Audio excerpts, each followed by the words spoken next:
অসমীয়া লোকক মই ইজৰাইলৰ ইতিহাস পঢ়িবলৈ আহ্বান জনাম। মধ্যপ্ৰাচ্য আৰবৰ চাৰিওফালে এই দেশখনত মুছলমান মৌলবাদীসকলে আগুৰি ৰাখিছে।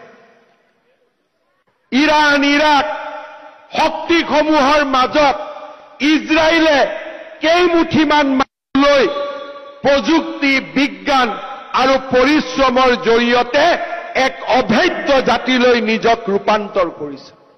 মই অসমীয়া যুৱক যুৱতীক অনুৰোধ কৰিম, ইজৰাইলৰ ৰাষ্ট্ৰ গঠনৰ বুৰঞ্জী পঢ়ক।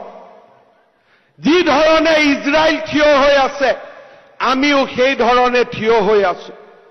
ইজৰাইলৰ ৰাষ্ট্ৰ গঠন প্ৰক্ৰিয়াই আমাক সাহস দিব, আমাক শক্তি দিব, কেনেকৈ অচিনাক্ত লোকৰ মাজত থিয় হৈও নিজক দুৰ্ভেদ কৰিব পাৰি, অধেয় কৰিব পাৰি, সাহসী কৰিব পাৰি, পৰাজিত নোহোৱা এটা জাতি হিচাপে নিৰ্মাণ কৰিব পাৰি।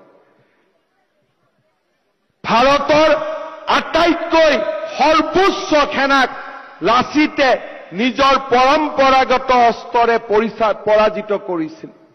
লাচিত আমাৰ প্ৰেৰণা, কনকলতা আমাৰ প্ৰেৰণা, শ্বহীদ খৰ্গেশ্বৰ তালুকদাৰ আমাৰ প্ৰেৰণা। আৰু তেওঁলোকৰ প্ৰেৰণাক আগত ৰাখি আমি এটা দুৰ্ভেদ্য, সাহসী, দুৰ্বাৰ, বীৰত্বৰ অমৃতেৰে পৰিপূৰ্ণ এটা অসমীয়া জাতি আমি নিৰ্মাণ কৰিম। সেই সংকল্প আজিৰ দিনটোত আমি সকলোৱে আকৌ এবাৰ গ্ৰহণ কৰিম।